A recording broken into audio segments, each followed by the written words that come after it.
The Buddha once said, with striking simplicity, "Do not look at the faults of others. Look at your own faults." At first glance, these words may appear ordinary, but in them lies a truth so profound that it can change the way we live. For most of us, it is almost second nature to look outward. We want to know what people are doing, what they are thinking, and what they may be saying about us. We are curious beings, and our attention often drifts outside ourselves. But here is the paradox. The more we fixate on others, their actions, their judgments, their lives, the more we lose sight of our own path. We waste our time, our energy, and even our peace of mind worrying about things that are not ours to control.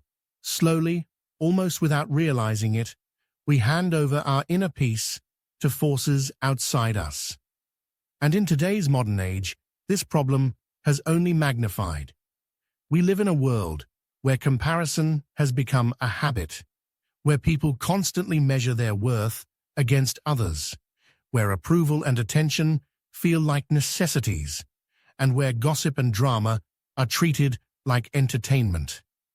Yet the Buddha offered us another way, a way of turning inward, a way that brings us back to the heart, that cultivates inner peace, clarity, and self-awareness. So in this journey together, let us explore 6 timeless Buddhist lessons that can help you stop thinking about others and begin focusing on the life that truly matters, your own. Each lesson is simple, but its power lies in practice, and if embraced, they can open the door to a life of greater peace, balance, and strength. Lesson 1. Guard and guide your mind. The Buddha taught, all that we are is the result of what we have thought. Our thoughts are not just passing whispers in the mind. They are the seeds from which our entire life grows. If our thoughts are scattered, critical, or consumed with others, our life too becomes restless and distracted. Think about it.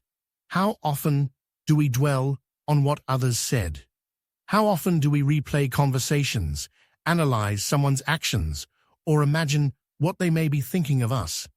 Every time we do, we are feeding energy into a cycle that only weakens us. Instead, guard your mind as you would protect a precious treasure. Be watchful of the thoughts you allow to settle. Ask yourself each morning, what am I thinking today? Am I directing my mind toward my own growth and peace, or am I losing myself in someone else's story? When you begin to notice, you gain the power to redirect. You realize that your happiness has nothing to do with another's opinion, but everything to do with the quality of your own thoughts. With practice, mindfulness becomes a shield, and your mind becomes calm, steady, and free. Lesson 2. Stop comparing, start blossoming. In Buddhism, comparison is called one of the great delusions. The Buddha warned us against believing that another person's path is easier, or that our own life is somehow lesser. Yet in the world we live in, comparison is everywhere. We compare appearances, wealth, careers, relationships, and even happiness itself. And every comparison becomes a chain that binds us to suffering. The truth is simple. No two journeys are ever the same. Each of us walks a path that is unique, with its own struggles and lessons. To compare is to misunderstand life itself. Picture the lotus flower. It rises from mud and blossoms into breathtaking beauty. But it does not glance at the other lotuses to judge whether it is blooming faster or slower. It simply grows, and so should we. Instead of looking sideways, look inward. Ask yourself, am I growing today, even in the smallest way? Am I becoming more patient, more kind, more wise? That is the only comparison worth making, who you were yesterday and who you are today. Celebrate your progress, however small. Growth is not a race. It is a lifelong unfolding. Lesson 3. Release the craving for approval. The Buddha said, "Better than 1,000 hollow words is one word that brings peace." Yet in our culture, we often live as if the applause of others defines our worth. We hunger for approval, from friends, from family, from society, from strangers, on the internet. But no matter how much approval we collect, it is never enough. It fades, it changes, and it leaves us craving more. True freedom comes when you no longer need others to validate you. When you can stand before a mirror and say, "I am enough. I approve of myself." That is when peace begins. This doesn't mean closing yourself off from others. It simply means recognizing that your worth is not a currency to be traded for likes, attention, or praise. It comes from within. And when you learn to approve of yourself, you create an unshakable foundation that no external opinion can disturb. Take a few moments each day to remind yourself, "I am whole. I am enough as I am." Let these words sink into your heart. This practice of self-acceptance can be more powerful than 1,000 compliments. Lesson 4. Step away from gossip and drama. Few things drain our energy more than gossip and drama.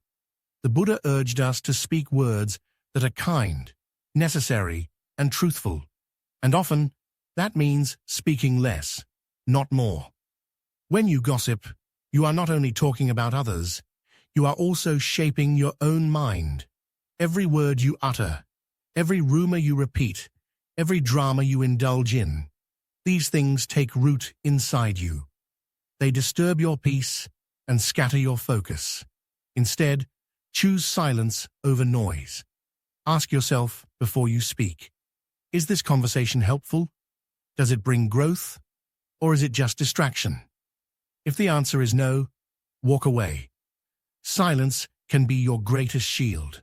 Spend your energy instead on what nourishes you: meditation, learning, meaningful conversations, or simply sitting in the stillness of your own presence.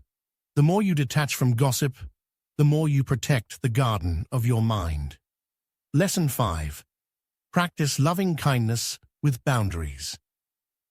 The Buddha's teaching of metta, or loving kindness, reminds us to send compassion to all beings. But kindness does not mean allowing others' negativity to harm us. Compassion and boundaries must exist together. You can wish others well. You can send love even to those who wrong you. But that does not mean letting their anger, toxicity, or chaos invade your peace. Imagine yourself surrounded by a shield of golden light, allowing love to flow outward, but preventing negativity from seeping inward. Boundaries are not walls, they are acts of wisdom.